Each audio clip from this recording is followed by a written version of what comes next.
चीज का समाधान 18 पुराण लिखी जा चुकी हैं, 4 वेद लिखे जा चुके हैं, 6 शास्त्र लिखे जा चुके हैं और गुरुदेव नाना प्रकार के उपनिषद लिखे जा चुके हैं। गुरुदेव कुछ ऐसा बताइए जिससे मनुष्य के जीवन के ये झंझावात समाप्त हो सके और उसमें आत्मबोध हो सके, वो अपनी निजता को पहचान सके और अपने मूल्य का मूल्यांकन कर सके। जब एक इंसान नौकरी करने जाता है तो सामने बैठा हुआ एचआर उसे पूछता है व्हाट इज योर एक्सपेक्टेशन, तुम्हारी चाहत क्या है, तुम्हारी इच्छा क्या है, तुम अपना मूल्य कितना चाहते हो, एक महीने के अपने आप को बेचने के कितने पैसे चाहते हो। तो वो इंसान कहता है कि ये एक्स अमाउंट, ये ऐसा इतना पैसा मुझे अपने काम के लिए चाहिए। वो ऐसा सोचता है कि ये तो 8 घंटे 10 घंटे की नौकरी के हैं, जबकि वो ये भूल जाता है कि ये 24 घंटे के पैसे हैं। 8 घंटे के लिए तैयार होने के लिए तुम्हें 8 घंटे सोना पड़ेगा और 4 घंटे काम अपने आप को तैयार करना पड़ेगा और 2-3 घंटे आपको अपने आप को व्यवस्थित करना पड़ेगा।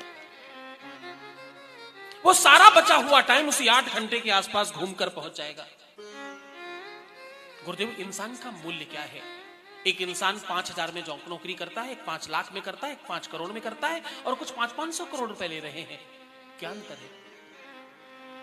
और केवल अगर शिक्षा की बात किया जाए गुरुदेव तो कितनी बार ऐसा देखा गया है कि एक ही कक्षा में सामान्य रहने वाला व्यक्ति आगे बहुत उन्नति कर जाता है और बहुत बढ़िया नंबर लाने वाला बच्चा आगे जाकर कुछ नहीं कर पाता। कारण क्या है इसका? और गुरुदेव पति पत्नी जिनके बारे में किसी भी जगह कहीं कुछ कहा नहीं गया ज्यादा, उसके बारे में बताइए। एक पत्नी सर्वस्व त्याग कर अपने किसी पति के साथ होती है और उसे सुख क्यों नहीं मिलता? एक ही घर में रहने वाले 2 पति पत्नी एक कक्ष में रह नहीं सकते, कारण क्या है? एक ही कमरे में रहकर प्रेम नहीं है, कारण क्या है?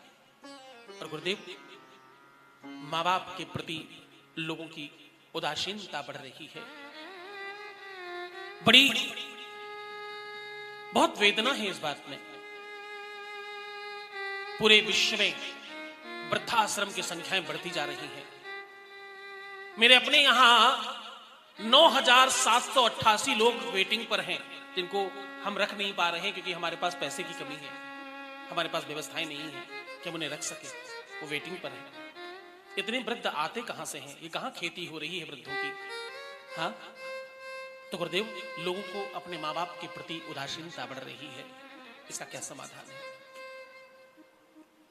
घर में पत्नी होकर के भी मन बाहर जाता है, पुरुषों का और कभी कभी स्त्रियों का भी।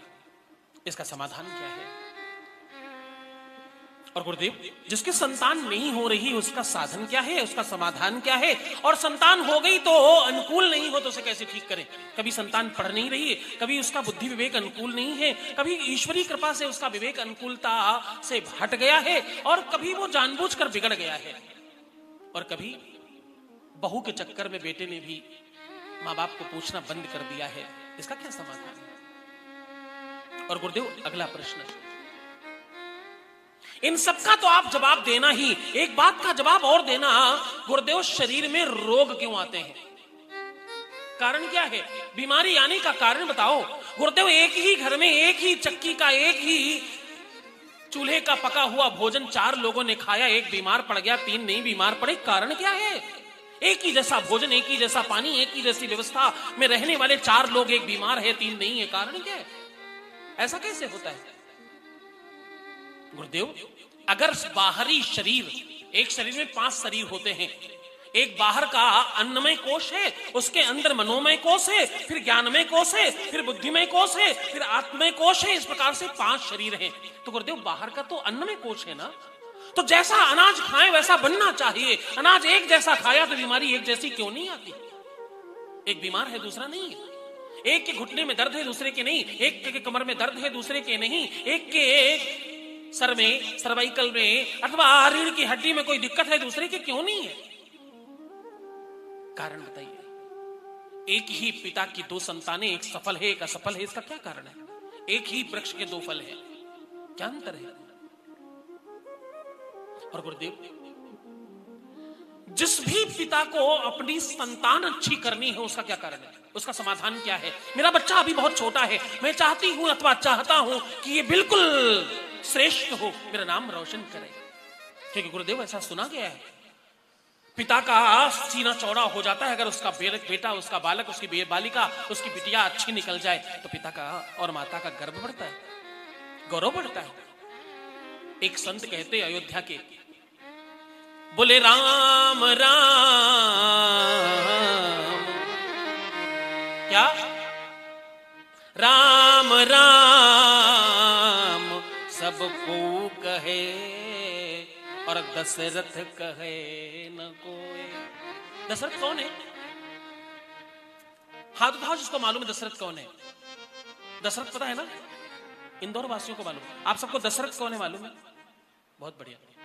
दशरथ भगवान राम के पिता का नाम है। आगे बताऊंगा दशरथ का तुम्हारे जीवन से क्या संबंध है।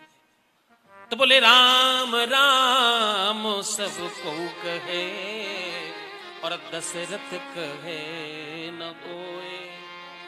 एक बार दशरथ कहे तो कोटि यज्ञ सम होए। एक बार राम राम तुम्हें 2 बार करना पड़ता है। राम हमारी प्रातः है, सायं है, दोपहर है, नमन है, वंदन है, अभिवादन है, अभिनंदन है। राम हमारे दर्शन है, राम हमारी मर्यादा है, राम हमारा धर्म है, राम हमारी सांसें हैं, राम हमारा परिचय है, हिंदुत्व की शान और आन बान है। लेकिन 2 बार कहना पड़ता है राम राम। दशरथ एक बार भी कह दो तो 1 करोड़ यज्ञ का फल मिलता है। ये उस पिता की बलिहारी है जिसके घर में ऐसा बच्चा पैदा हो जाए। तो गुरुदेव बच्चा छोटा हो, ऐसी स्थिति बने कि हम गौरव कर सके उनके ऊपर। ऐसा क्या काम करें, ऐसा क्या साधन बनाए कि हमारे बच्चे श्रेष्ठ हो। इसका क्या साधन है, इसका क्या समाधान है, इसका क्या उपाय, और इसे कैसे किया जा सकता है गुरुदेव। बच्चा बिगड़ गया हो अथवा खराब हो गया हो, अच्छा अनुकूल नहीं हो अथवा अनुकूल करना हो, इसका समाधान बताइए ना। और गुरुदेव एक और बात, भक्ति में मन लगे, परमात्मा से प्रेम हो जाए, परमात्मा के चरणों में अनुराग हो जाए। ईश्वर देखो, परमात्मा के साथ प्रेम होना गुरुदेव ये परमात्मा की कृपा है, हम सब नहीं कर सकते। बड़ी सुंदर बात कर रहे हैं, बड़े वृद्ध हैं, वयोवृद्ध हैं और 1000 साल इनकी उम्र है। इन्होंने शास्त्र पुराण सब पढ़ा है, उसके अनुकूल प्रश्न कर रहे हैं। सूत जी महाराज मुस्कुरा कर सुन रहे हैं सब बातें। बोले बढ़िया। और आखिरी बात गुरुदेव, भक्ति ईश्वर की कृपा से होती है। भक्ति कैसे मिले? बोले सुतदारा और लक्ष्मी पापियों के घर होए, संत मिलन और हरि कृपा तुलसी दुर्लभ होए। बोले ये कैसे हो सकता, वो हरि की कृपा के बगैर कैसे, और वो कृपा कैसे प्राप्त की जाए, इसका साधन बताइए। और गुरुदेव एक और बात बहुत ध्यान से सुनना, तुम सब जो आज तक तुमने सुना नहीं होगा, शिव महापुराण को तुम बाहर से सुनते आए हो आज तक, और तुम शिव पुराण को भीड़ के नाम से सुनते हो। तुम्हें शिव पुराण कैसी चाहिए मालूम? भीड़ वाली शिव महापुराण चाहिए। शिव महापुराण नहीं चाहिए, भीड़ वाली शिव महापुराण चाहिए, जहां 1 लाख लोग आए हो, चाहे भले वो बतासा खाने आए हो, भंडारे के नाम पर आए हो, जलेबी खाने चले आए हो, रबड़ी चाटने आए हो, अथवा कुछ भी करने आए हो, तुम्हें तो भीड़ वाली शिव महापुराण चाहिए। आज तुम असली शिव महापुराण लेकर जाओ, शिव महापुराण को सुनो और समझो। कभी न कभी तो ये अवसर तुम्हें मिलना चाहिए, तो गंभीरता से सुनना। बोले गुरुदेव भगवान का क्या परिचय है? अंतिम और बड़ा प्रश्न कर रहे हैं। बोले गुरुदेव भगवान का क्या परिचय है, भगवान को कैसे पहचाना जाए? भगवान राम को वंदन करें, भगवान कृष्ण को वंदन करें, भगवान हनुमान को वंदन करें, माता लक्ष्मी को, माता सरस्वती को, माता काली को, माता दुर्गा को नमन और वंदन करें। अथवा गुरुदेव 33 कोटि देवी देवता हैं, किसको नमन करें, किसको वंदन करें, किसको प्रणाम करें, और कहां जाएं? भगवान को ढूंढें कैसे? क्या गुरुदेव जो ये बाहर मंदिर बना है इसे भगवान कहते, अथवा मंदिर के अंदर रखी मूर्ति में भगवान है? भगवान का क्या परिचय है? भगवान को हम कैसे पहचाने, हम सामान्य लोग भगवान को कैसे जाने और भगवान तक कैसे पहुंचे, उसका साधन बताइए गुरुदेव। मैंने सुना है ऐसा, परमात्मा मिल जाए तो सब कुछ संभव है, परमात्मा से कौन मिलाएगा और कैसे मिला जा सकता है, उसकी शक्ति से कैसे संवाद किया जा सकता है और कैसे साक्षात्कार किया जा सकता है। इस बात को और बड़े रूप में आपको बताऊंगा। एक बार जो लोग भी हमारे यहां शिव उपासना में सम्मिलित हो चुके हैं दरबार में, एक बार हाथ उठाइएगा जो लोग कभी पहले दरबार में आ चुके हैं। अच्छा, बाहर से जो लोग आए वही हैं, ये वो लोग हैं। इनमें से कितने सारे ऐसे लोग हैं जो कहते हैं कि वो साधना में मैंने भगवान शिव को साक्षात देखा है, मूर्ति में नहीं। जिस शक्ति को, जिसकी एक छटा को, जिसकी एक रोशनी को, एक झलक को देखने के लिए एक से एक बड़े बड़े अमलात्मा, सिद्धात्मा, योगी, यति, मुनि हजारों हजार सालों से तपस्या कर रहे हैं, तप कर रहे हैं, व्रत कर रहे हैं, एक झलक नहीं मिली उसको।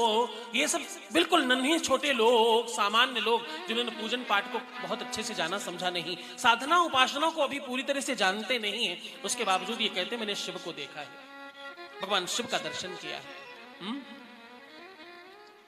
एक छोटा सा बालक पिछली बार नासिक में आकर कहता मैंने सच्ची मुच्ची के भगवान देखे। हाँ, हाथ तो ना जिन्होंने सुना था उसको, जिन जिन लोगों ने सुना है उसको, वो इसी शहर का है, मेरे ख्याल से कल परसों में वो सम्मिलित होंगे। छोटा सा बच्चा है 8, 9, 10 साल का, वो कहता मैंने सच्ची मुच्ची के भगवान शंकर देखे, झूठ थोड़ी बोल रहा हूं, मैंने देखे। एक बड़ा कोई कह रहा हो तो वो साइकोलॉजी हो सकती है, उसको भ्रम हो सकता है, उसके मन में कोई प्रभाव हो सकता है। एक छोटा बच्चा जब कह रहा हो, बच्चे भगवान का रूप होते हैं। अगर कोई छोटा बच्चा कह रहा है तो जरूर कोई खास बात होगी। उसने कहा मैंने सच्ची मुच्ची के भगवान शिव देखे हैं। ये सब अवसर तुम सबको मिलने वाला है। शिव महापुराण का एक बड़ा प्रभाव आपको और बताऊं, फिर हम प्रश्नोत्तरी में चल रहे हैं। शिव महापुराण में एक बड़ी अच्छी बात की ये केवल कथा नहीं है, ये प्रश्नोत्तरी है। कुछ पूछा जा रहा है और कुछ बताया जा रहा है, बिल्कुल गीता की तरह, जैसे गीता और वैसे ये। हाँ, शिव महापुराण का एक बड़ा प्रभाव है। जितनी भी देर बैठकर तुम शिव महापुराण को श्रवण करते हो, उतनी देर भगवान शंकर के पार्षद यानी उनके गण तुम्हारे भाग्य कपाल को लिख रहे होते हैं। वहां कुछ खराब अक्षरों को मेट रहे होते हैं, कुछ अच्छी चीजों का निर्माण कर रहे होते हैं। इसलिए बड़ी श्रद्धा से बैठना, और जो भी शिव महापुराण में बैठे वो चंदन जरूर लगा के बैठना चाहिए, शिव में होकर बैठना चाहिए। फल कपाट पर चंदन लगा हो, कंठ में रुद्राक्ष हो, और वाणी में महादेव का नाम हो, ओम नमः शिवाय आप बोलते रहना। जितनी भी देर यहां बैठे बस एक ही तो काम करना है, वाणी से अंतःकरण से ओम नमः शिवाय निकलता रहे, ताकि ये अनुष्ठान बन जाए तुम्हारा, ये यज्ञ बन जाए तुम्हारी शिव महापुराण। हाँ, एक और बात कहूं, शिव महापुराण ऐसी अद्भुत गाथा है, इसमें 18 पुराण समाहित हैं, इसमें 6 शास्त्र समाहित हैं, इसमें 4 वेद समाहित हैं, इसमें उपनिषद और वेदांत समाहित है। तुम जब कोई गाथा सुनते हो, श्रीमद् भागवत महापुराण सुनो, अथवा तुम देवी महापुराण सुनो, अथवा तुम गणेश पुराण सुनो, या तुम शिव के अलावा हनुमान गाथा सुनो या कोई भी कथा सुनो, उसमें तुम केवल एक कथा सुन रहे होते हो। यह दुनिया की पहली गाथा है जिसमें तुम संपूर्णता सुन रहे होते हो और समूचा विश्व तुम्हारे अंदर आ रहा होता है। सारे तीर्थ बार बार, गंगा सागर, जोर से बोलो, एक बार। तुमने जो जप किया, तप किया, व्रत किया, उपवास किया, कथाएं सुनी, उसका फल क्या है?